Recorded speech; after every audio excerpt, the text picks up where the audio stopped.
붉은 추장의 몸값. 세미트 마을의 어느 여관방에 두 사내가 이마를 맞대고 무언가를 소곤거리고 있었습니다. 어떤가 빌? 그거 괜찮은 생각이군 쌤. 자네는 정말 머리가 좋군 그래. 빌은 멋들어지게 콧수염을 기르고 머리가 반은 벗겨진 뚱뚱한 남자였고 샘은 키가 크고 마른 몸집을 한 남자였습니다. 샘과 빌은 일리노이주로 장사를 하러 가는 중이었습니다. 그런데 두 사람은 돈이 모자랐습니다. 두 사람의 돈을 모두 합쳐봤자 겨우 $600밖에 되진 않았습니다. 장사를 하려면 최소한 $2000는 더 있어야 했습니다. 두 사람은 모자라는 돈을 마련하기 위해 이 마을에서 가장 돈이 많은 집의 아이를 유교하기로 했습니다. 쌤, 이 마을에서 가장 부자가 누구라고 했지? 에브네자 도세트. 그랬지. 그 집 아이를 잡아오면 되겠구먼. 그런데 그 아버지가 과연 아이의 몸값으로 $2000를 내놓을까? 빌이 걱정스러운 표정으로 물었습니다. 걱정하지 마.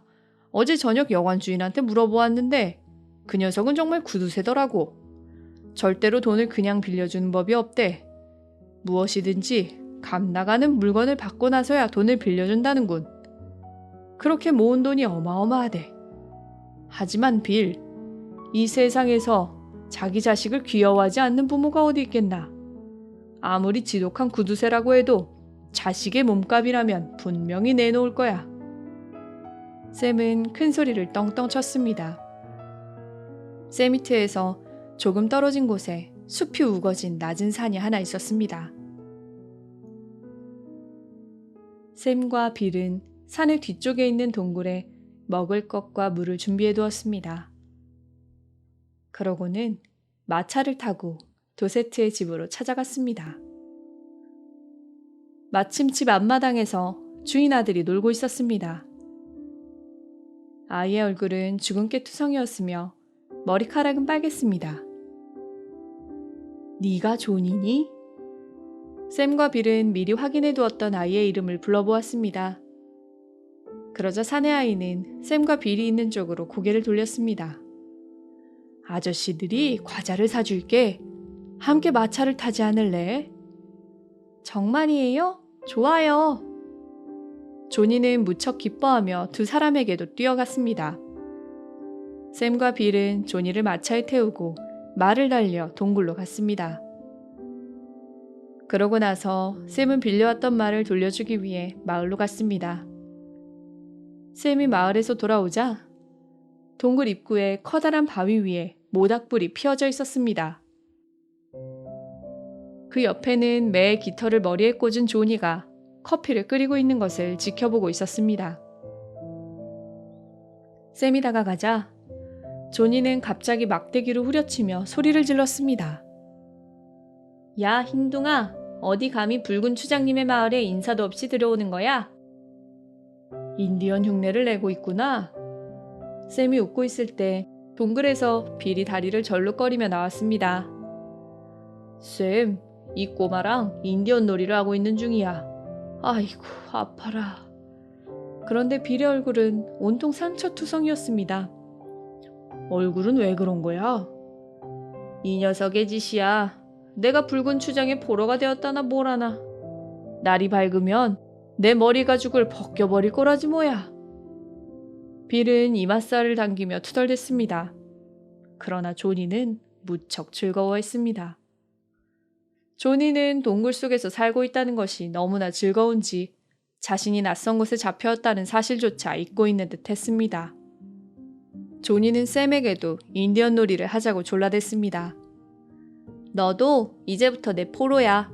전쟁에 나간 내 부하들이 돌아오면 너를 말뚝에 붙잡은 다음 아침 해가 뜰 무렵에 불에 태워 죽일 거라고.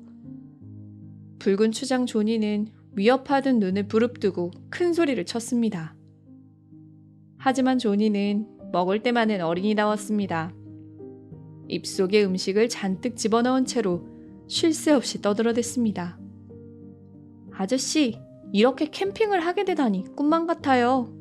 아직 한 번도 이런 걸 해본 일이 없거든요. 하지만 귀여운 생쥐를 잡은 적은 있어요. 난 지난번 생일로 9살이 되었어요. 하지만 학교에는 정말 가기 싫었어요. 여기 진짜 인디언은 없나요? 있으면 좋을 텐데. 조잘조잘 떠들어대던 조니가 갑자기 말을 멈췄습니다. 그러더니 막대기를 들고 조심스럽게 동굴의 입구로 나갔습니다. 그리고는 진짜 인디언처럼 밖을 휙 둘러보고 돌아오는 것이었습니다. 돌아온 조니는 다시 식사를 하면서 제잘댔습니다. 아저씨 코는 왜 그렇게 빨개요? 우리 아버지는 큰 부자래요. 아저씨, 별은 진짜 뜨거워요? 나는 여자애들은 정말 싫어해요. 참, 끈이 없으면 두꺼비를 잡을 수 없죠? 아저씨, 황소는 왜 울어요? 오렌지는 왜 동그랗죠? 앵무새는 말을 참 잘하는데 원숭이나 물고기는 왜 말을 못하죠? 얼마에다 얼마를 더하면 12가 되는 줄 아세요? 빌과 샘은 머리가 어지러울 지경이었습니다. 조니는 식사를 끝내자마자 막대기를 집어들고 동굴 밖으로 나갔습니다. 인디언의 적인 백인을 찾아라! 조니는 숲속을 이리저리 뛰어다녔습니다. 그때 샘이 조니를 불렀습니다. 얘야, 집에 돌아가고 싶지 않니? 조니는 코웃음을 쳤습니다. 집 같은 건 싫어요. 학교에 가는 건 더 재미없어. 이렇게 동굴에서 노는 게 더 좋아요. 아저씨, 제발 나를 집으로 보내지 말아주세요. 그래, 아직은 이곳에 있어도 된단다. 정말요? 신난다. 이곳은 정말 재미있어요. 밤이 깊을 쯤 세 사람은 잠자리에 들었습니다. 샘과 빌은 조니가 도망가지 않도록 둘 사이에 뉘었습니다. 조니는 자면서도 인디언 흉내를 내는 바람에 샘과 빌은 잠을 제대로 잘 수가 없을 정도였습니다. 새벽 무렵 샘은 비명소리에 잠이 깼습니다. 자리에서 벌떡 일어나서 주위를 살펴보니 조니가 빌의 가슴에 올라앉아 있었습니다. 그런데 조니는 한 손으로는 빌의 머리카락을 움켜쥐고 있었고 다른 한 손으로는 베이컨을 자를 때 쓰는 칼을 번쩍 들고 있었습니다. 빌은 그 밑에서 버둥거리며 비명을 지르고 있었습니다. 샘은 깜짝 놀라 소리쳤습니다. 조니, 무슨 짓이야? 샘은 재빨리 조니에게 달려들어 칼을 빼앗았습니다. 그러자 조니가 투덜거렸습니다. 치, 빌의 머리 가죽을 벗겨야 하는데 인디언들은 누구나 그렇게 한단 말이에요. 조니는 잠자리에 눕더니 금방 잠이 들었습니다. 그러나 빌은 몹시 혼이 난 모양인지 잠을 자려고 하지 않았습니다. 샘도 마찬가지였습니다. 샘은 아침 해가 밝아올 때까지 앉아서 꾸벅꾸벅 졸았습니다. 아침이 되자 샘에게 빌이 다가와서 말했습니다. 왜 이렇게 일찍 일어났어, 샘? 어깨가 좀 아파서 말이야. 일어나 있는 게 훨씬 덜 아플 것 같아서. 거짓말하지 마. 빌은 입가에 미소를 띠고 샘을 놀렸습니다. 자네 두려워서 그런 거 아닌가? 조니가 해 뜰 무렵에 불에 태워 죽인다고 한 말 때문에 그런 거지. 그게 걱정이 되어서 잠도 못 잔 거 아니냐고. 어쩌면 저 녀석은 성냥을 찾아서 정말 불을 붙일지도 몰라. 샘이 쓴웃음을 지었습니다. 빌은 다시 말을 이었습니다. 샘, 저런 개구쟁이를 데려가기 위해 돈을 낼 사람이 있을까? 그렇고 말고 저런 장난꾸러기일수록 그 부모에게는 더 소중한 법이라고. 이제 주장과 함께 아침 준비를 하게. 나는 그동안 다녀올 때가 있어. 샘은 이렇게 말하고 산 꼭대기로 올라갔습니다. 마을의 형편을 살펴보기 위해서였습니다. 아마도 마을이 발칵 뒤집혔을 거야. 사람들이 무기를 들고 유괴범을 잡으러 돌아다니고 있을 거지. 그러나 샘의 예상은 크게 빗나갔습니다. 샘의 눈에 띈 것은 당나귀로 밭을 갈고 있는 농부뿐. 세미트 마을은 여느 때와 다름없이 평화스러웠습니다. 이상한데? 조니가 유괴당한 걸 아직도 모르고 있나? 샘은 고개를 갸웃거리며 산을 내려왔습니다. 그런데 동굴로 돌아온 샘은 깜짝 놀랐습니다. 빌이 숨을 헐떡거리며 큰 바위에 길에 서 있었습니다. 그리고 그 앞에 조니가 커다란 돌을 집어들고 막 빌에게 덤비려고 하는 순간이었습니다. 샘, 살려줘! 빌이 다급하게 소리쳤습니다. 이 녀석이 글쎄 방금 구운 감자를 내 등에 집어넣고는 밟아뭉개버리잖아. 그래서 내가 뺨을 한 대 때렸더니 저러지 뭐야. 샘은 조니를 잘 달래면서 손에 쥐고 있는 돌을 겨우 빼앗았습니다. 붉은 추장을 다시 건드리면 가만두지 않을 거야. 잘 기억해둬. 조니는 빌을 노려보면서 소리쳤습니다. 아침을 먹고 난 조니는 이번에는 주머니 속에서 가죽끈을 꺼냈습니다. 그러더니 가죽끈을 풀면서 동굴 밖으로 나갔습니다. 빌은 조니를 두려운 표정으로 바라보다가 곧 부끄러운 생각이 들었는지 말을 돌려버렸습니다. 샘, 설마 저 녀석이 도망치지는 않겠지? 걱정하지 마. 저 녀석은 자기 집을 싫어하는 것 같아. 그런데 마을에서는 저 녀석이 없어진 걸 아직도 모르는 것 같단 말이지. 오늘 밤에는 도세트에게 편지를 써서 저 녀석이 유괴되었다는 걸 알려야겠어. 몸값으로 2,000달러를 달라고 써야지. 그때 조니가 동굴 안으로 뛰어들었습니다. 탁! 바닥에 밤톨만한 돌멩이가 굴러떨어지더니 빌이 신음소리를 내면서 옆으로 쓰러졌습니다. 조니는 깔깔 웃으면서 새총을 빙글빙글 돌렸습니다. 빌은 한참 있다가 자리에서 일어나 앉았습니다. 빌은 귀 뒤쪽을 만지면서 울상을 지었습니다. 샘, 자네 성서에 나오는 헤로당 아나? 내가 그걸 어떻게 알아? 자네가 성서 같은 걸 읽었다는 것도 놀라운걸. 빌은 진지한 표정을 지으며 말했습니다.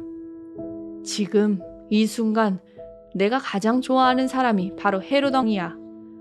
그 사람은 그리스도가 태어나는 걸 두렵게 생각해서 베들레헴에 새로 태어난 사내 아이들을 모두 죽이라고 명령했지. 지금 나의 심정이 그때의 헤로당과 같다네. 저 개구쟁이 아버지에게 돈을 뜯어내는 일만 아니면 지금이라도 당장 보내고 싶어, 쌤. 이제 나를 혼자 두고 가지 말아줘, 쌤. 부탁이야.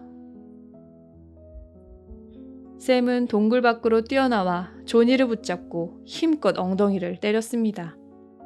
조니, 지금부터 말썽을 부리면 당장 집에 보내버릴 거야. 어떡할래? 집으로 돌아갈래? 그저 장난 좀 친 것뿐인데. 조니는 기가 죽은 표정으로 말했습니다.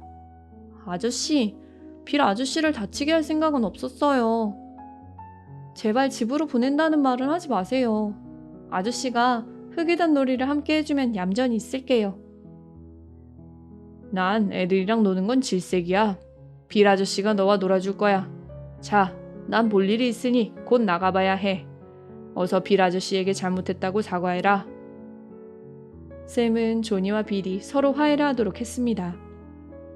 빌, 난 이제부터 5km쯤 떨어져 있는 포플라글로브 마을에 가서 세미트 마을의 유괴 사건에 대해 어떤 소문이 돌고 있는지 알아보고 올 거야.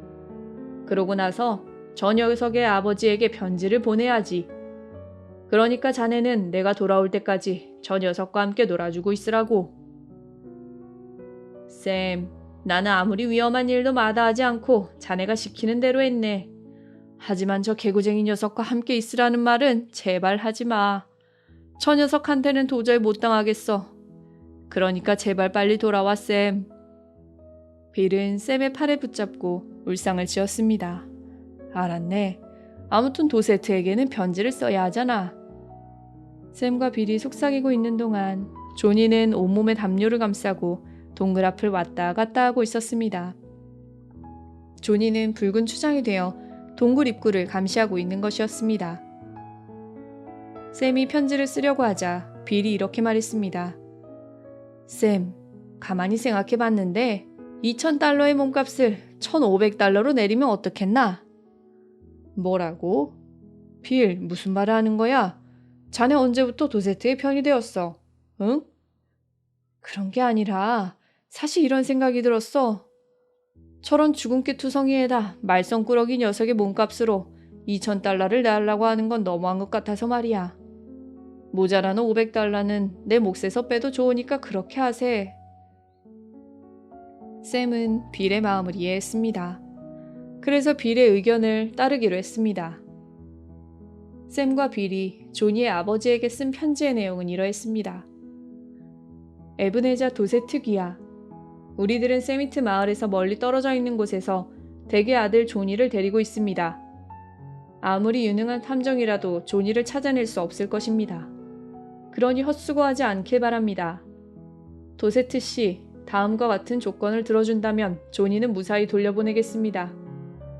1,500달러를 준비해 주십시오. 포플라글로브 마을로 가는 중에 올그리크 강을 건너면 오른쪽에 보리밭이 있습니다.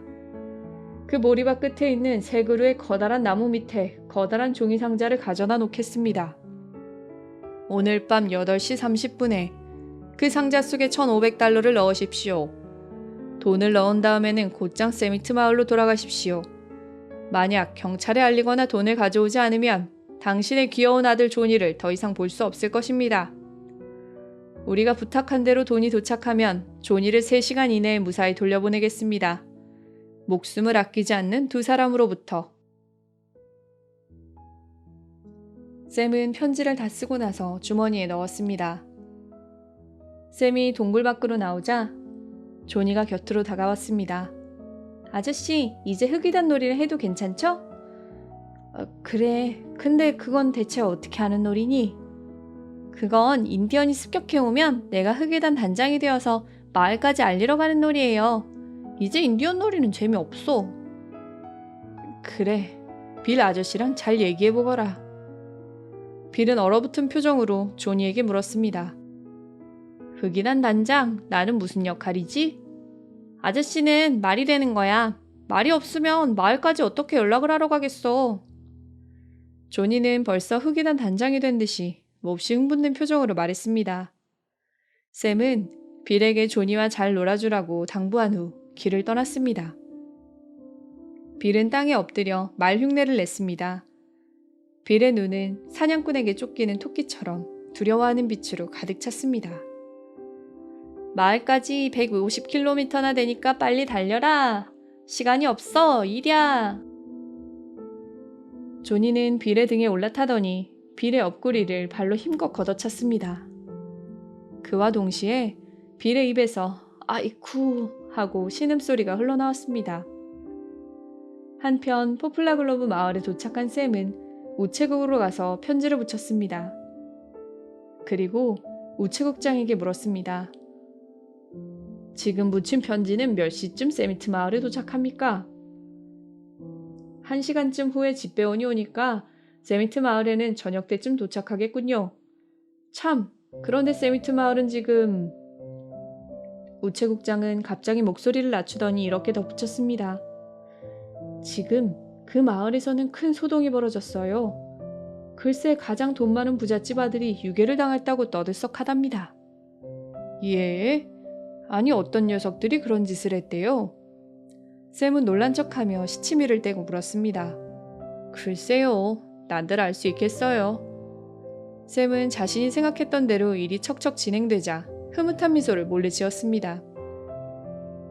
샘은 곧 동굴로 돌아왔습니다. 그러나 동굴에는 빌도 조니도 보이지 않았습니다. 또 어디선가 조니가 빌을 골탕 먹이고 있겠군. 그 말썽쟁이 녀석. 샘은 이렇게 생각하고 담배에 불을 붙였습니다. 그러고는 동굴 입구의 바위 위에 걸터앉아 그들을 기다렸습니다. 잠시 후 풀숲을 밟는 소리가 들리더니 빌이 모습을 드러냈습니다. 그런데 빌의 뒤에 조니가 발꿈치를 들고 살금살금 따라오고 있었습니다. 조니는 샘을 보며 손가락을 입술에 갖다 대고는 쉿 하며 아무 말도 하지 말라는 신호를 보냈습니다. 샘은 영문을 몰랐지만 잠자코 있기로 했습니다. 빌은 모자를 벗어들고는 손수건으로 얼굴에 땀을 닦았습니다. 그러고는 미안한 얼굴을 하며 샘에게 말했습니다. 샘, 미안하네. 자네가 나를 배신자라고 생각할진 모르지만 나로서는 도저히 어쩔 수 없었네. 그 녀석이라면 이제 진절머리가 나네, 샘. 어쩔 수 없었어. 나는 그 녀석을 집으로 보내버렸어. 이번 일을 성공시키고 싶었지만 이미 의욕을 잃어버렸네. 자네에게 뭐라고 욕을 얻어먹어도 할 수 없지만 내가 그 녀석 때문에 고생한 걸 생각하면 아무것도 아니야. 이 말을 들은 샘은 웃음이 터져나오는 것을 가까스로 참았습니다. 진지하게 얘기를 하고 있는 빌의 뒤에서 조니는 풀숲에 숨어 얼굴만 내밀고는 싱긋싱긋 웃고 있었던 것입니다. 빌, 도대체 무슨 일이 있었던 거야? 난 자네가 부탁한 대로 그 녀석과 놀아줬다고. 그 녀석이 시키는 대로 150km를 기어갔네. 등에 그 녀석을 태우고 말이야. 그런데 그 녀석이 이러는 거야. 자, 귀디를 먹어야지. 그러면서 모래를 한 움큼 쥐더니 내 입으로 집어넣는 거야. 게다가 동굴 속에 왜 텅 비어 있느냐? 길은 왜 앞으로 갈 수도 있고 뒤로 갈 수도 있게 되어 있느냐? 불은 왜 초록색이냐고 꼬치꼬치 개묻잖아, 쌤. 나는 그걸 설명해 주느라 진땀을 뺐네. 빌은 손수건으로 다시 얼굴에 땀을 닦으며 말을 이었습니다. 아마 다른 사람이었으면 그 정도에서 손을 번쩍 들었을 거야. 하지만 나는 그 녀석의 목덜미를 잡고 아래로 끌고 내려갔지. 그런데 그 녀석이 내 정강이를 마구 걷어차는 바람에 온통 시퍼렇게 멍자국이 생겼네. 그뿐 아니라 내 손을 물어뜯었는데 어찌나 아팠는지 온몸이 마비되는 것 같았어. 이제 그 녀석을 더 이상 안 봐도 된다고 생각하니 속이 다 후련하군. 이야기를 하는 동안 빌의 표정은 환해졌습니다. 그 녀석 아마 지금쯤 집에 도착했을 거야. 내가 세미트 마을로 가는 길을 알려주었거든. 그리고는 그 녀석의 엉덩이를 냅다 차버렸지. 나는 그 길로 뒤도 돌아보지 않고 곧장 이곳으로 달려왔어. 쌤, 그 녀석의 몸값을 받지 못한 것을 안 됐지만 그렇게라도 하지 않으면 난 미치고 말았을 거네. 그랬군. 그런데 말이야, 빌. 샘은 여전히 터져나오려는 웃음을 참으면서 말했습니다. 자네의 심장은 튼튼한가? 갑자기 그런 걸 왜 묻는 거야? 내 심장이야말로 황소처럼 튼튼하네. 그 녀석 덕분에 말이야. 그래, 그럼 뒤를 좀 돌아보게나. 샘의 말에 뒤를 돌아본 빌은 비명을 지르며 그 자리에 주저앉고 말았습니다. 그리고 얼굴이 새파랗게 질린 채 얼마 남지도 않은 머리카락을 마구 쥐어뜯었습니다. 샘은 빌이 정말로 미친 것이 아닌가 하고 걱정이 되었습니다. 빌, 마을에 내려갔더니 이미 소문이 쫙 퍼졌더군. 이제 하루만 참으면 조니의 몸값을 받고 여기를 떠나는 거야. 그러니까 조금만 참게나. 샘은 그동안 있었던 일들을 모두 빌에게 말해주었습니다. 빌은 그제야 겨우 안심하는 듯 했습니다. 빌은 조니를 바라보며 힘없이 웃으면서 말했습니다. 알겠네, 샘. 저 말썽꾸러기 녀석을 집에 빨리 보내자고. 날이 저물어 주위가 어두워졌습니다. 샘은 약속 장소로 가서 큰 나무 아래에 종이 상자를 내려놓았습니다. 그리고 나서 나무 위로 올라가 몸을 숨겼습니다. 달이 떠서 주위가 환했습니다. 숲 앞에 펼쳐진 넓은 벌판이 환히 내려다 보였습니다. 벌판을 가로질러 가지 않고 나무 위에만 숨어 있으면 들킬 염려가 없었습니다. 나무 위에만 숨어 있으면 발각되지 않을 거야. 만약 심부름 오는 녀석이 경찰을 데리고 와도 그들이 돌아갈 때까지 꼼짝하지 말아야지. 만약 내가 돈을 가져간 것을 보고 경찰이 쫓아온다면 그래, 경찰이 쫓아올 동안 충분히 다른 쪽으로 도망칠 수 있을 거야. 샘은 모든 것을 자기에게 유리한 쪽으로 생각했습니다. 샘은 기분이 좋아서 싱글벙글 웃었습니다. 그럭저럭 약속 시간이 다 되어갈 무렵 마을 쪽에서 한 남자아이가 자전거를 타고 왔습니다. 남자아이는 주머니를 뒤적거리면서 무엇인가 꺼내 나무 밑에 있는 종이 상자 속에 넣었습니다. 그리고는 자전거를 타고 오던 길을 되돌아갔습니다. 샘은 나무 위에서 꼼짝도 하지 않고 그 광경을 지켜보았습니다.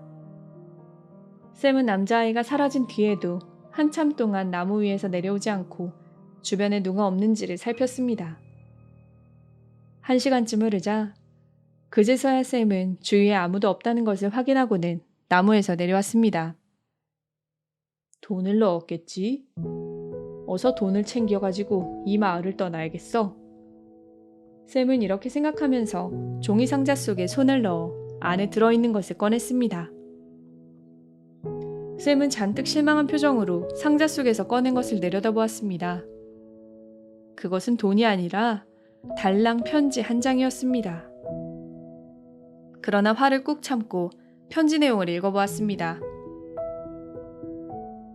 목숨을 아끼지 않는 두 사람에게 조니의 몸값에 대한 당신들의 편지를 잘 읽어보았습니다. 그런데 당신들이 요구한 조니의 몸값이 무척 많더군요.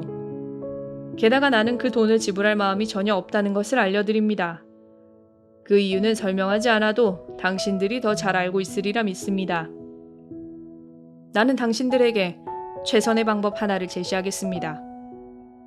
우선 내게 250달러를 지불하십시오. 그럼 내가 조니를 맡겠습니다. 조니를 데려올 때는 밤 시간이 좋을 것 같군요. 왜냐하면 사정을 모르는 이웃 사람들은 단지 조니가 유괴되었다는 것 하나만으로도 큰 소동을 피우고 있으니까요.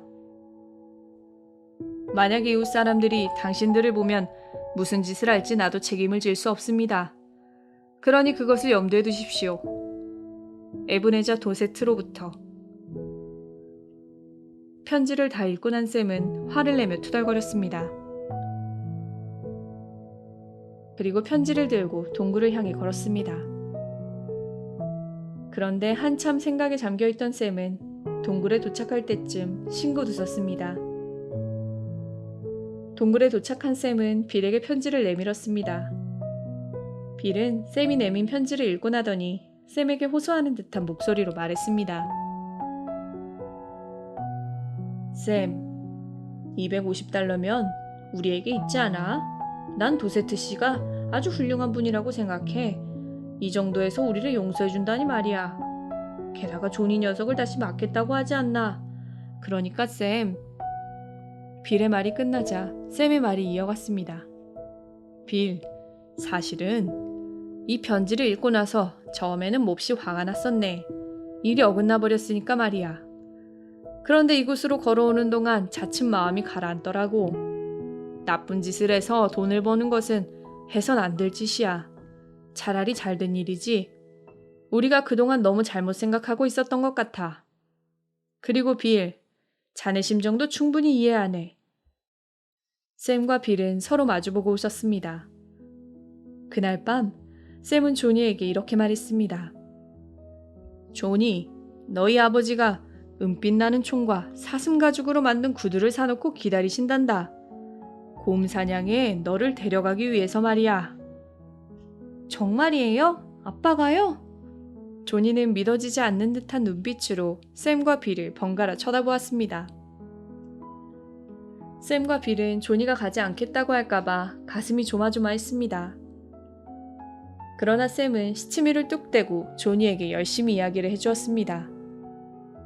조니, 인디언 놀이보다는 곰 사냥이 훨씬 더 재미있단다.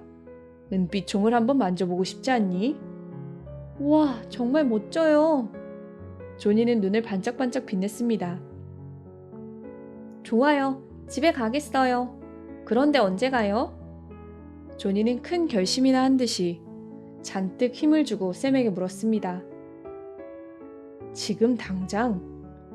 마침내 샘에게 속아 넘어간 조니는 샘과 빌을 따라 자신의 집으로 갔습니다. 처음 계획대로였다면 샘과 조니는 도세트로부터 1,500달러를 받아낼 작정이었습니다. 그러나 지금은 오히려 도세트 씨에게 250달러를 주어야 할 형편이 되고 말았습니다. 그런데 문제가 생기고 말았습니다. 그것은 바로 조니였습니다. 조니는 샘과 빌에게 속았다는 것을 눈치채고는 두꺼비처럼 빌의 다리를 꽉 껴안고 놓지 않았습니다. 집에 있는 건 싫어요. 학교도 싫단 말이에요. 아저씨랑 같이 갈래요. 조니는 눈물까지 흘리며 울먹거렸습니다. 빌의 얼굴은 하얗게 질려 있었습니다. 당황한 도세트 씨는 겨우겨우 빌에게서 조니를 떼어냈습니다. 샘과 빌은 이제 도세트 씨에게 $250를 건네주어야 했습니다. 그때였습니다. 둘은 서로 눈짓을 한 다음 조니를 꼭 붙잡고 계세요 하고 소리를 지르면서 집 밖으로 후다닥 뛰어나갔습니다. 그리고는 뒤도 돌아보지 않고 걸음아 날 살려라 하고 마구 달렸습니다. 마치 어둠 속의 내리막길을 달리는 증기 기관차처럼 말입니다. 크리스마스 선물 $1 87센트. 이것이 델라의 전 재산이었습니다. 그 중에서 60센트는 1센트짜리 동전들이었습니다.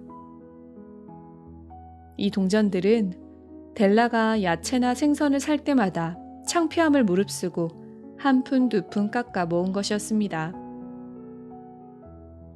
델라는 돈을 3번이나 세어보았습니다. 그러나 세어보고 또 세어보아도 $1 87센트에는 변함이 없었습니다. 내일은 크리스마스입니다. 이 돈을 가지고는 남편 짐에게 사줄 크리스마스 선물이 없었습니다. 델라는 낡고 초라한 조그마한 침대에 엎드려 엉엉 소리내어 울었습니다. 눈물은 볼을 타고 쉴 새 없이 흘러내렸습니다. 델라는 고개를 들어 눈물을 닦고 방 안을 둘러보았습니다. 델라의 집은 가구가 딸린 낡은 아파트였습니다. 방 안에 있는 물건은 모두 낡아 빠져서 팔만한 것이 없었습니다. 그런데 이 집에도 불필요한 것이 있기는 했습니다. 그것은 바로 아래층 현관에 있는 편지가 들어갈 것 같지 않은 우편함과 아무리 눌러도 소리가 나지 않는 초인종이었습니다.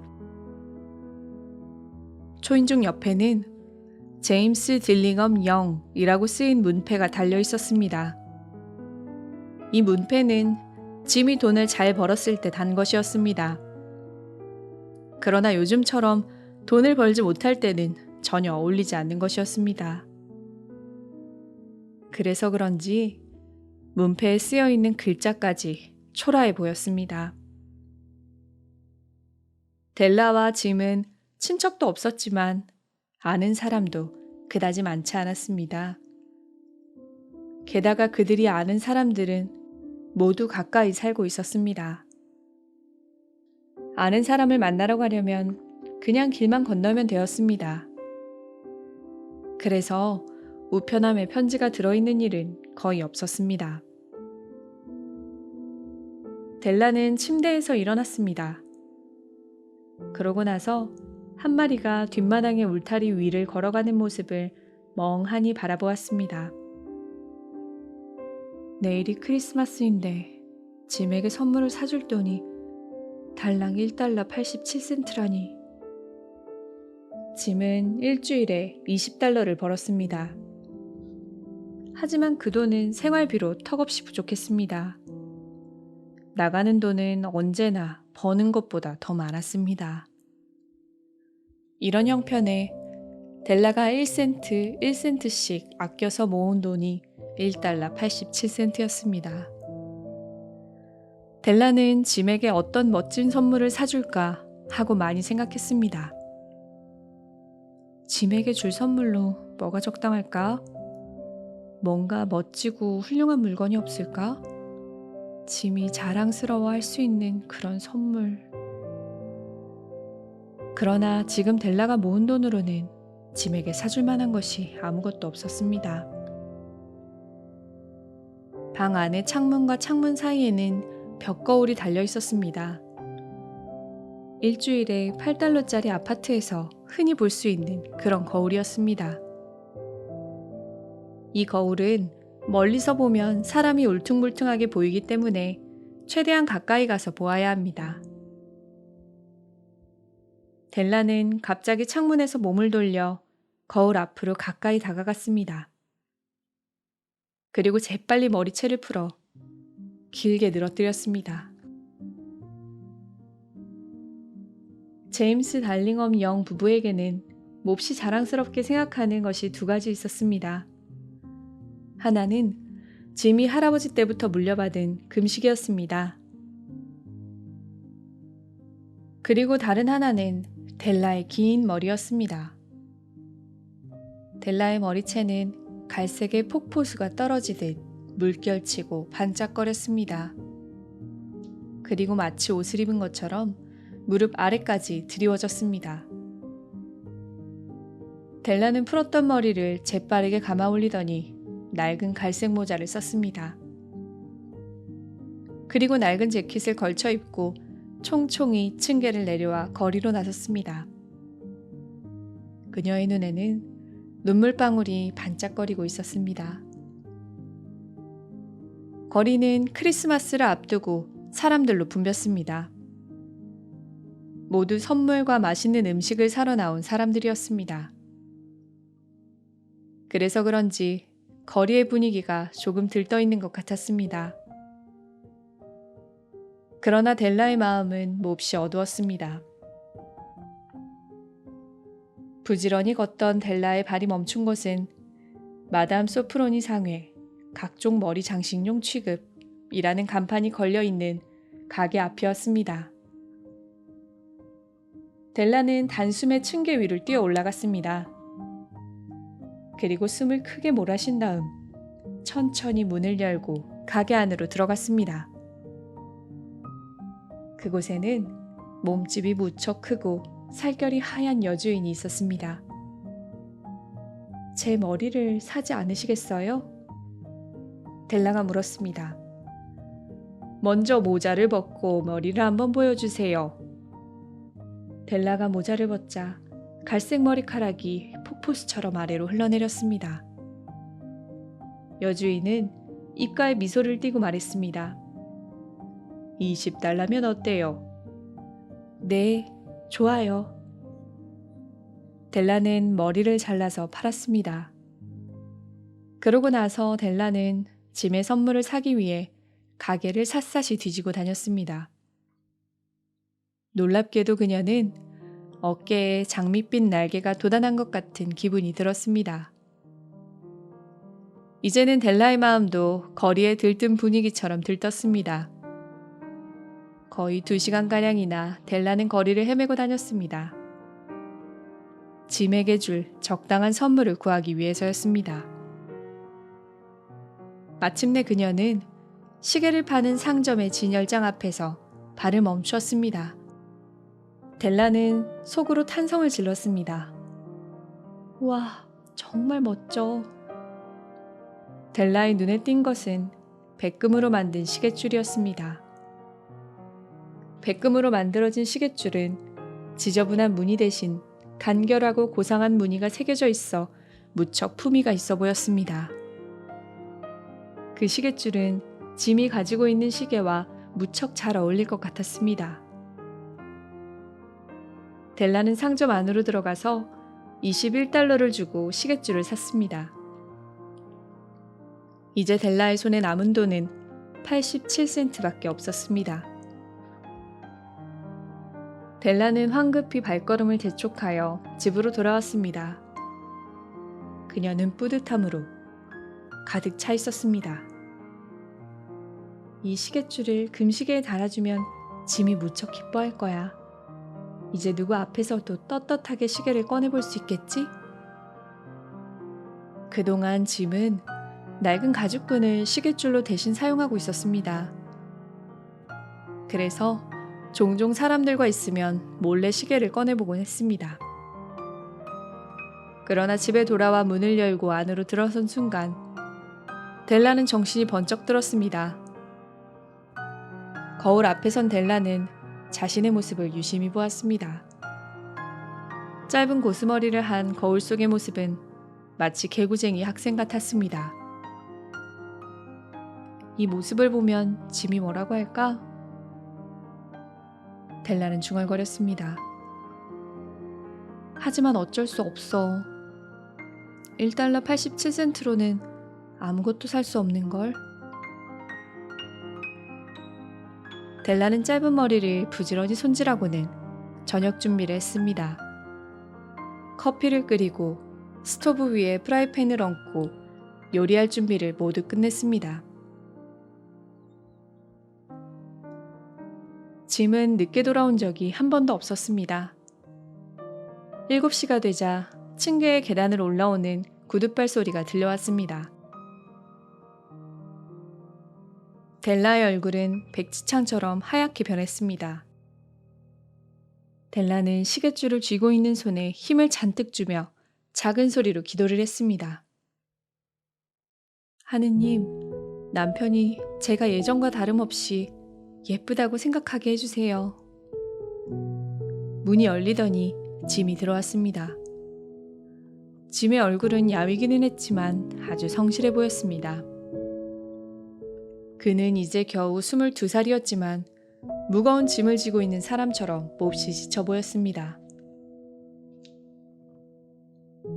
방 안에 들어선 짐은 델라의 얼굴을 뚫어져라 쳐다보면서 꼼짝도 하지 않았습니다. 델라는 짐의 표정에 몹시 겁이 났습니다. 짐은 화가 난 것도 놀라거나 두려워하는 것도 아닌 이상한 표정을 지은 채 델라를 뚫어지게 바라볼 뿐이었습니다. 델라는 머뭇거리며 짐 앞으로 다가갔습니다. 짐, 그런 눈으로 쳐다보지 말아요. 당신에게 선물을 하지 않고는 크리스마스를 그냥 보낼 수 없었어요.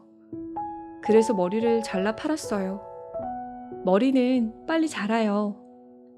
제발 저에게 메리 크리스마스라고 해주세요. 제가 당신을 위해 얼마나 멋진 선물을 샀는지 모를 거예요. 머리를 잘랐다고? 짐은 겨우 힘들게 한마디 했습니다. 그러더니 믿어지지 않는다는 표정으로 바보처럼 또 물었습니다. 당신 머리는 이제 없어졌단 말이지? 네, 팔았어요. 델라는 다정하면서도 진지하게 말을 이었습니다. 짐, 긴 머리가 없어졌어도 전 변하지 않았어요. 머리가 짧아졌어도 저를 아직 예쁘다고 생각하시죠? 짐은 그제야 정신이 들었는지 델라를 힘껏 껴안았습니다. 그러면서 외투 주머니에서 선물꾸러미 하나를 꺼내 탁자 위에 올려놓았습니다. 델라, 나는 당신이 머리를 잘라버렸어도 그것과 상관없이 당신을 사랑해. 델라, 그 선물꾸러미를 풀어보면 왜 내가 한참 동안 이렇게 서 있었는지 알 수 있을 거야. 델라는 재빨리 종이에 싼 선물을 풀어보았습니다. 델라는 기쁨의 탄성을 질렀습니다. 그러나 곧 그녀의 눈에서는 눈물이 주르륵 흘러내리더니 커다랗게 소리내어 울기 시작했습니다. 짐이 준 선물은 바로 머리빗이었습니다. 오래전부터 델라가 갖고 싶어 했던 한 세트로 된 아름다운 빗이었습니다. 가장자리에 보석이 박혀 있고 그녀의 아름다운 머리카락 색과 잘 어울리는 빛깔이었습니다. 그러나 그 빗이 너무 비싸서 델라는 감히 자기 것이 되리라고는 꿈에도 생각지 못했습니다. 단지 멀리서 바라보면서 갖고 싶어 하던 그 빗이었습니다. 짐의 선물은 델라에게 너무 고마운 것이었습니다. 그러나 그렇게도 갖고 싶어 했던 빗으로 장식할 머리카락은 이미 사라져버리고 없었습니다. 델라는 서글픈 생각이 들어 오래도록 울고 또 울었습니다. 그러나 흐느껴 우는 동안 델라의 눈물은 감사의 눈물로 바뀌어 있었습니다. 델라는 눈물을 글썽거리며 빗을 가슴에 꼭 껴안았습니다. 그리고 환하게 웃으며 짐에게 말했습니다. 짐, 고마워요. 저는 정말 기뻐요. 제 머리카락은 빨리 자라요. 이제 곧 이 빗을 꽂을 수 있을 만큼 길고 아름다운 머리카락이 될 거예요. 델라는 자리에서 벌떡 일어나더니 깜빡 잊었다는 듯이 서둘렀습니다. 짐, 제 선물도 좀 보세요. 델라는 백금 시계줄이 든 선물 상자를 짐에게 열어보았습니다. 시계줄은 델라의 진심 어린 마음을 담아 반짝반짝 빛나고 있었습니다. 짐, 멋있죠? 이걸 구하려고 온 거리를 샅샅이 뒤졌어요. 이제 당신도 자랑하면서 시간을 봐도 돼요. 어서 시계를 꺼내보세요. 아마 잘 어울릴 거예요. 델라는 신이 난 듯한 목소리로 말했습니다. 그런데 짐은 델라의 얼굴만 바라볼 뿐이었습니다. 어서 시계를 꺼내보세요. 얼마나 잘 어울리는지 빨리 보고 싶어요. 그러나 짐은 시계를 꺼내주는 대신 털썩 침대에 주저앉았습니다. 그러고는 빙긋이 웃으며 말했습니다. 델라, 고마워요. 아주 멋진 시계줄이에요. 하지만 당분간은 크리스마스 선물을 치워둡시다. 이 선물을 지금 당장 사용하기에는 분에 넘치는 것 같아. 그게 무슨 말이에요? 델라가 이상한 표정을 지으며 물었습니다. 당신에게 빚을 사줄 돈을 마련하느라고 난 시계를 팔았다오. 자, 이제 저녁 먹읍시다. 짐의 말을 들은 델라는 말을 하는 대신 살며시 짐의 가슴에 얼굴을 댔습니다. 두 사람은 아무 말 없이 창가로 다가갔습니다. 밖은 이미 어두워져서 하늘에서는 별이 반짝거리고 있었습니다. 눈이 조용히 내리고 있었습니다. 크리스마스 이브날답게 아름다운 밤이었습니다. 메리 크리스마스 델라. 메리 크리스마스 짐. 두 사람은 서로 축복의 말을 하며 밤하늘을 쳐다보았습니다. 그들의 마음은 행복으로 가득 차 있었습니다. 마지막 잎새. 워싱턴 광장 서쪽으로 몇 가닥의 길이 어수선하게 얽혀 있었습니다. 그 길은 또 내거리라고 불리는 작은 골목으로 끊겨 있었습니다. 이 내거리에 화가들이 많이 사는 예술가촌이라는 마을이 있었습니다. 이 마을의 3층 벽돌집 꼭대기에는 메인주 출신의 수장과 캘리포니아주 출신의 존 씨가 함께 살고 있었습니다. 두 소녀는 화가 지망생으로서 싸구려 식당에서 점심을 먹다가 예술에 대한 생각이 서로 같다는 사실을 알고는 곧 공동의 화실을 얻었습니다. 두 소녀가 함께 산 지 반년쯤 지나자 곧 겨울이 되었습니다. 그런데 겨울은 무시무시한 손님과 함께 찾아왔습니다. 그것은 다름 아닌 폐렴이었습니다. 예술가촌의 가난한 화가들은 폐렴의 희생양이 되고 말았습니다. 그 중에 존 씨도 있었습니다. 존 씨는 병 때문에 거의 꼼짝도 하지 못하고 침대 위에 누워 있었습니다. 그녀가 할 수 있는 일이란 작은 창문 너머로 맞은편에 있는 집의 벽돌담을 바라보는 것 뿐이었습니다. 어느 날 아침 존 씨를 치료하러 왔던 의사가 조용히 수잔을 복도로 불러냈습니다. 의사는 체온계를 흔들면서 말했습니다. 회복할 가능성이 없어요. 존 씨가 살고 싶다는 생각을 한다면 혹시 또 모를까. 그런데 존 씨는 모든 것을 체념하고 있더군요. 혹시 환자가 따로 원하는 것이 뭐 없을까요? 존 씨는 언젠가 나폴리만을 그려보고 싶단 말을 했어요. 수잔이 말하자 의사는 고개를 절레절레 흔들었습니다. 안 돼요. 그림으로는 조금도 도움이 안 돼요. 혹시 존 씨가 좋아하는 남자친구는 없나요? 존 씨는 그런 사람이 없어요. 그 애는 그림을 그리는 것이 가장 큰 보람이었답니다. 수잔의 말에 의사가 다시 말했습니다. 물론 나도 힘이 닿는 데까지 최선을 다할 겁니다. 하지만 환자가 살 의욕이 없다면 나을 병도 낫지 않게 돼요. 아무튼 이제는 환자의 살아야겠다는 의지가 어느 정도냐 하는 것이 문제입니다.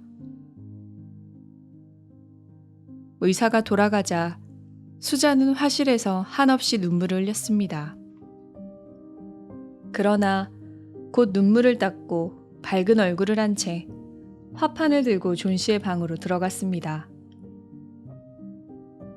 존 씨는 창문 쪽으로 머리를 향한 채 누워 있었습니다. 존 씨는 잠들어 있는 것 같았습니다. 수잔은 조용히 화판을 펼치고 그림을 그리기 시작했습니다. 그런데 존 씨가 낮은 목소리로 몇 번씩 무어라 중얼거리는 소리가 들려왔습니다. 수잔은 급히 존 씨의 침대 곁으로 다가갔습니다. 존 씨는 눈을 크게 뜨고 창밖을 보면서 수를 거꾸로 세고 있었습니다.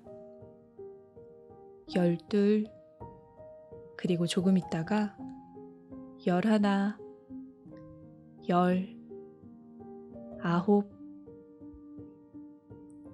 그리고 거의 동시에 8, 7 하면서 수를 셌습니다. 수잔은 궁금해서 창 밖을 내다보았습니다. 창 밖에 5m쯤 떨어진 곳에 벽돌로 쌓아 올린 이웃집의 담이 보였습니다.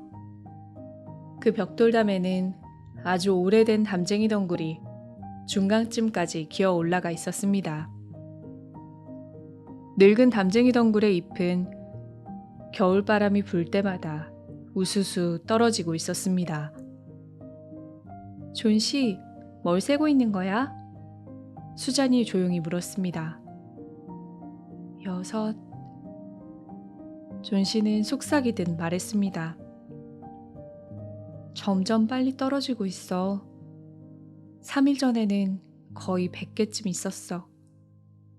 그때는 세고 있으면 머리가 아플 정도였어. 하지만 이젠 편해.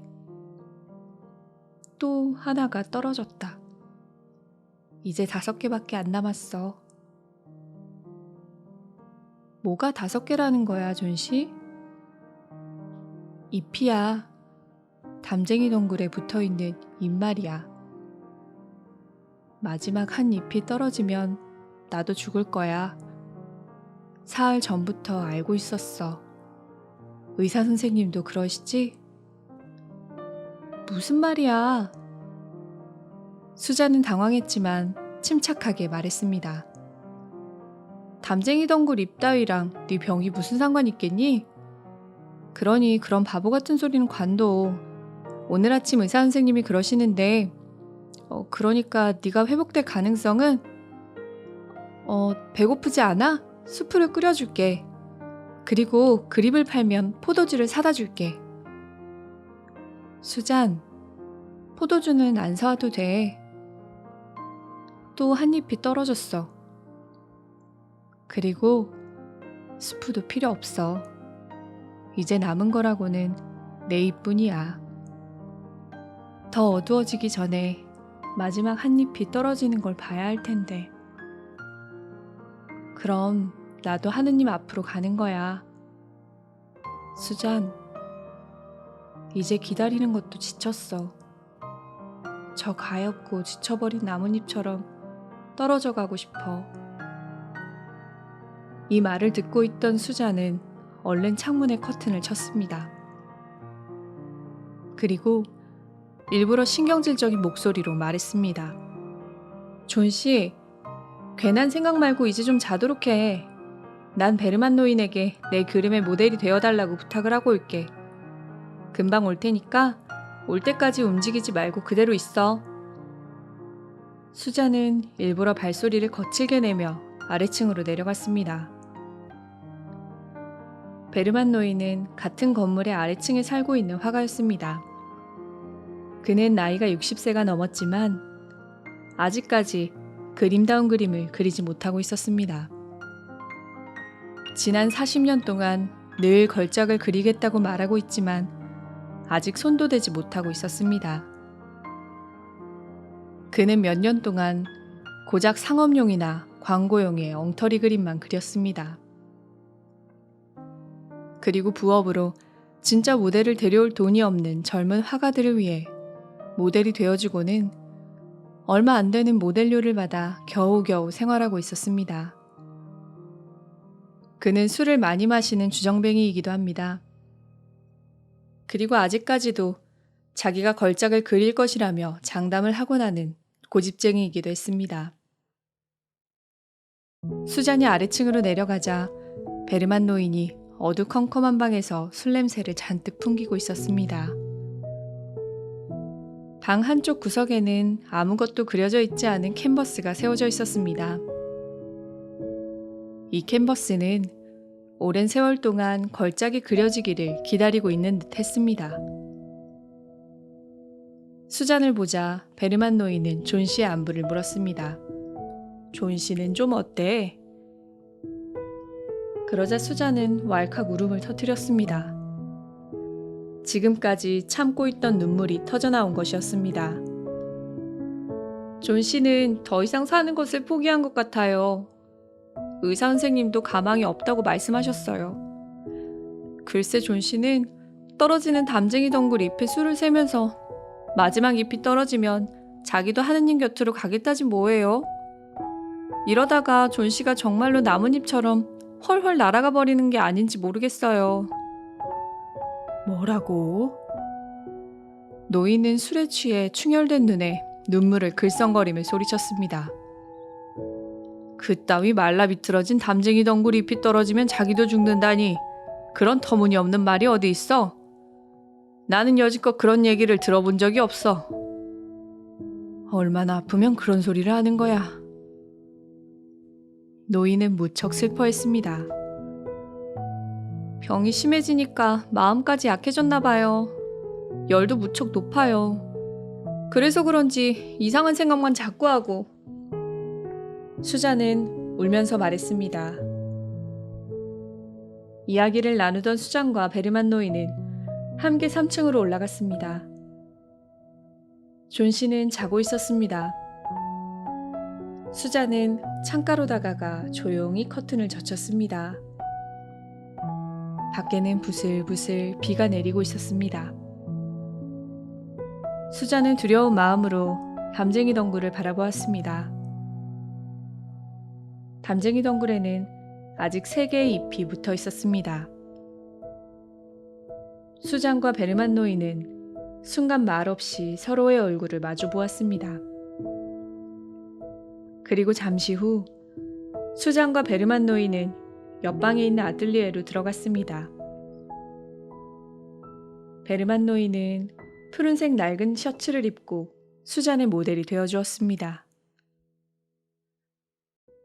이튿날 아침 수잔이 잠에서 깨어나 보니 존 씨가 생기 없는 눈을 크게 뜨고 닫혀있는 커튼만을 바라보고 있었습니다.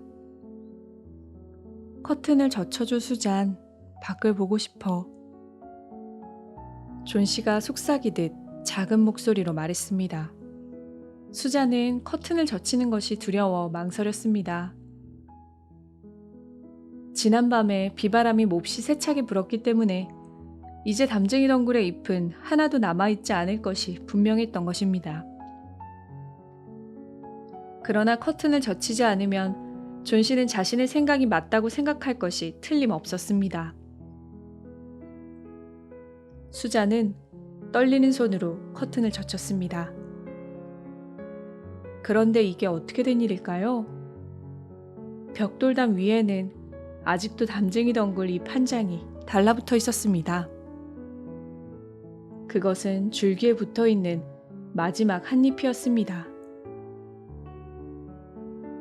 잎줄기 쪽은 아직 짙은 녹색이었지만 톱날같이 울퉁불퉁한 가장자리 부분은 느르스름하게 물들어 있었습니다. 이 마지막 잎은 땅에서 7m나 되는 가지에 외롭게 혼자 매달려 있었습니다. 마지막 잎이구나. 존 씨는 힘없이 입을 벌려 말했습니다. 밤 사이에 틀림없이 떨어져 버렸을 거라고 생각했는데 어젯밤에 비바람 소리가 들렸거든. 오늘은 분명히 떨어질 거야. 그럼 나도 같이 죽는 거야. 존 씨, 무슨 말이야? 수자는 마침내 소리를 질렀습니다. 네 자신을 생각하기 싫다면 나를 생각해봐. 너한테 무슨 일이라도 생기면 나는 어떡하란 말이야. 수자는 얼굴을 베개에 대고 울음을 터뜨렸습니다. 그러나 존 씨는 아무런 대꾸도 하지 않았습니다. 천장을 향하고 있는 그녀의 얼굴은 터무니없는 공상으로 가득 차 있었습니다. 그날은 그럭저럭 지나갔습니다.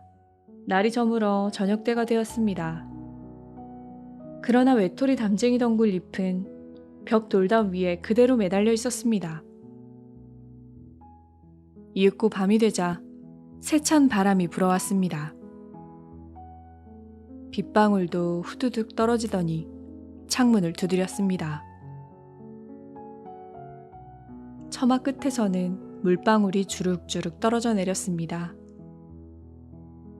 날이 밝자 존 씨는 수잔에게 커튼을 젖혀달라고 말했습니다. 그런데 담쟁이 잎은 여전히 덩굴 위에 붙어 있었습니다. 존 씨는 누운 채로 오랫동안 그것을 바라보았습니다. 그러다가 닭고기 수프를 끓이고 있는 수잔을 불렀습니다. 난 나쁜 애였나 봐, 수잔. 존 씨의 말에 수잔은 깜짝 놀랐습니다. 존 씨의 목소리는 이제까지와는 전혀 다르게 생기가 있었습니다. 게다가 존 씨의 눈은 밝게 빛나고 있었습니다. 존 씨는 다시 입을 열었습니다. 내가 얼마나 나쁜 애였는지 알려주기 위해서 누군가가 저 마지막 잎을 저기다 남겨놓았나 봐. 죽고 싶다는 생각을 하더니 정말 나쁜 행동이었어. 수잔, 수프를 좀 줘. 그리고 우유를 넣은 포도주도 조금만 줘. 아니다. 먼저 손거울 좀 갖다 주지 않겠어? 수잔은 기쁨에 넘쳐 존 씨를 와락 껴안았습니다. 수잔의 눈에서는 눈물이 흘러내렸습니다. 1시간 뒤 존 씨는 이렇게 말했습니다. 수잔, 빨리 일어나서 나폴리만을 그려보고 싶어. 오후가 되자 의사가 찾아와 존 씨를 진찰했습니다. 의사가 돌아갈 때 수잔은 복도로 따라갔습니다. 선생님, 존 씨는 좀 어때요?